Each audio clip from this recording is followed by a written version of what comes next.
versus Outplayed by Children. Burst that has been knocked out of this fight. That's right, but I mean, the 3-cap from Apex was just now taken out with a decap on the middle here, and it's again Nos versus Tarsus. But watching this, however, Knight has actually pulled out of the fight over on Henge. I think they realized that they needed to make this 3v3 just last as long as possible for them, but they also need to put some aggression back onto the middle. They also have more just patrolling the area outside of mine to make sure that no one's crossing. And if we jump back to Henge, it's H-Man and Day dealing with Wakey and Ostrich Eggs, and they are actually disengaged. And as well, that big portal play from Apex. Take a look at this. The whole swarm of them are just going to move back over here to mid. They're going to give up on the Henge, but they're going to take an absolutely secure, an iron position back over here at the midpoint and make sure that they're not going to be losing that anytime soon. Blue team is going to try to scramble for some other points here, but at the moment, Apex just has them out-rotated wherever they try to go. I'm watching Backpack right here on the middle blue, trying to chase down Knight, the Mesmer over here, but Backpack is just not able to get the damage in onto the Mesmer target here. And it's, oh no, he actually does go down. And Zeus with that burst. Zeus with that burst there. Again, that's the SF Fresh Air build really working for you. There's so much damage in such a short interval. Absolutely destroys squishy targets like Knight as well as Morph there. Yep, absolutely blue. And you know, with Morph where he is in this fight, I mean, look at the amount of Condi. Oh my god, look, that's just unprecedented. That was ridiculous. He ate every Condi possible, and now Nos in the downstage as well. So with this downstage fight, Ostrich has to disengage. He's gonna heal up and he's trying to keep everyone involved in this fight, and he's gonna eat the cleave right now in this side fight on mine. He's dropping the poison, but now with 2 people in the downstage, if they can team up against oh no, they're just not gonna be able to take this blue. H-Man's just gonna get the res up. He'll get them up. It's gonna be kind of a slow process, but thankfully none of these guys have. It's actually gonna be a really slow process, but thankfully none of these guys really have any ways to get the. Thankfully there's not a warrior here. That's basically all I have to say about this. Otherwise there might be some trouble, but it looks like Red Team's got this under control. It'll just be a bit of a slow kind of post-fight. So Nos just died, and I guess Morph didn't have any hits in on Nos because it didn't rally him, but the Apex is perfectly fine on their home point. Now these guys are freed up to really push in on the middle here. Zeus is down, but Backpack trying to get up does get him up there in the middle of those massive AoE Unfortunately, however, with Zeus back up, he doesn't really have cooldowns left, and now Morph's going to come in here now too, so he's still going to be under pressure. Thankfully, Swirling Winds is all that is available, so Morph will choose another target for the time being, but still, Blue Team is very much so on the defensive positioning here with all of this big burst coming in now from Apex. Yeah, with Apex pushing in here, I kind of like what Ostrich is doing, even though he is taking a 2v1. He's being forced to kind of just like run through a ton of damage, that's like just Knight, and I think it's Tarsus over here. No, it's not Tarsus, it's H-Man who's over on the mine. Oh, he's just gotta evade, and get back to the middle fight. And as well as we take a look back at that mine fight there, we're just going to take a look at the dynamics a little bit. You can see that Oeg's trying really hard to get onto this node, but again, he's got to be so careful here when he's moving, when he's screwing around with H-Man. Tarsus as well. Look at this port play. Oh my goodness, Princess Morph has gone down, but they managed to get Tarsus back up. That's the second time they've done that so far in this tournament. Very well done. They've really managed to pat that down. Excellent play by Apex.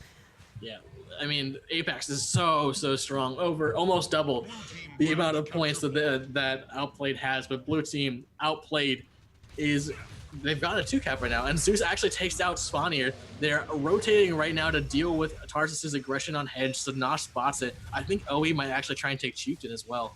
And as well, yep, it does look like that'll be the case. Moving back over to the Henge to check that out. You've got Tarsus versus Nos. Again, that's just another scenario where Nos can't fight on point, and once more, Apex will take the advantage. The rotations 9 times out of 10 so far have been favoring Apex. Blue Team really needs to change that. They really need to reevaluate where they're sending their players, because right now, they are not sending the right people to the right places, and that is hurting them so much.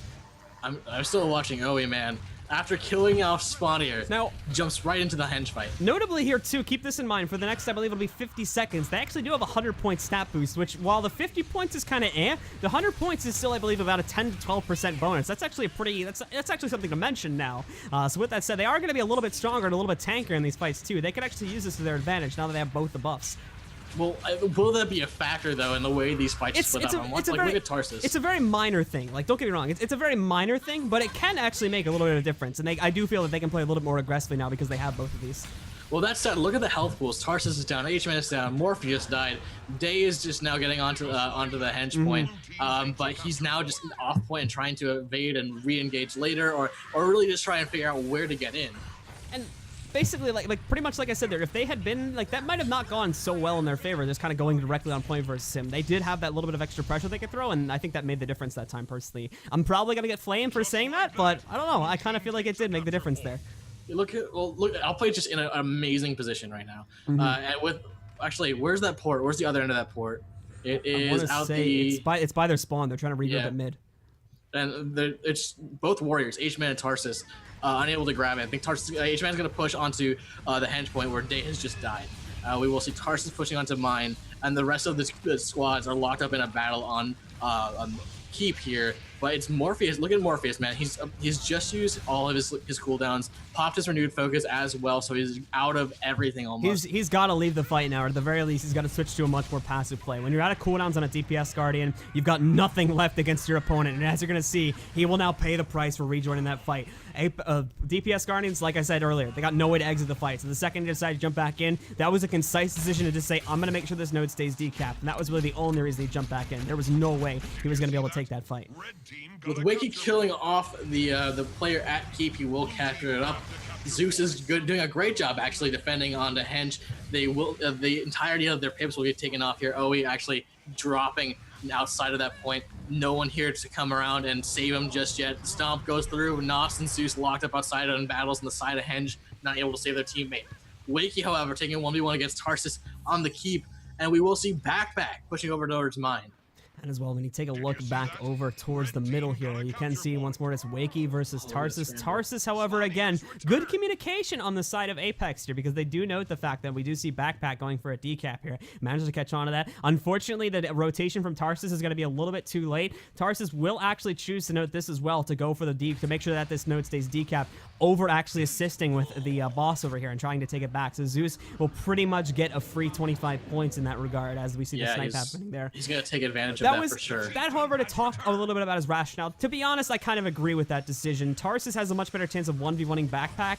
At the same time, like with Zeus having the burst he has, Tarsus would have just basically had to land it a very clutch eviscerate if he was going to take that boss. Zeus had a much higher chance of getting the last hit on that boss than he had, so it might have been futile to go for it anyway. With that in mind, however, I also think that Tarsus was expecting some rotations from his teammates to come a little bit quicker than it did, because he's essentially, as well, when he went into that, he knew he was going to be walking into a 1v2, and those rotations just did not come nearly as fast as they needed to, unfortunately. So with that said, Outplayed was able to take the advantage there due to some slow rotations on the side of Apex.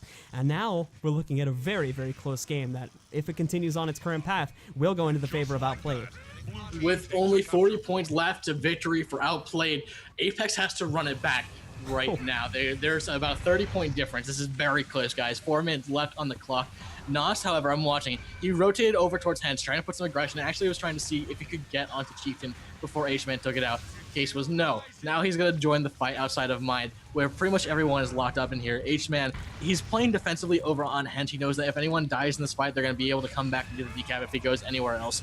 Day, however, is just getting knocked down by a Zeus-Nos combo, in addition to that, oh, there it is, that kill. Not even able to do it. Seals the deal. Game 1 going to Outplayed by Children, able to deal with the new Apex Prime composition very effectively. The comeback is real.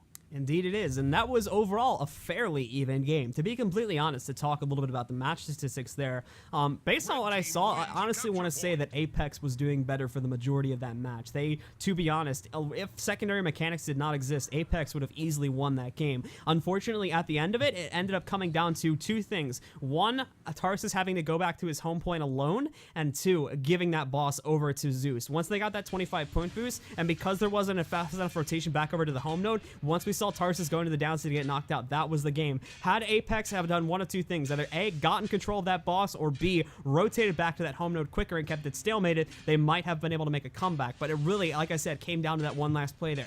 But before that, Apex was fighting better on nodes. They had better rotations. They had more people in more places. And in general, they were in a much better position to win the fight. But because, once more, we did see at the end there, Outplayed able to make those plays and make the comeback in that regard, they were able to take game 1. So heading into game 2, it's looking like it's going to be really, really close. I'm so hyped to actually... Could this... I mean... That was such a great performance, but we also saw that Outplayed really use the map to their advantage, use the, of course, for Forest, the secondary objective are those forest creatures.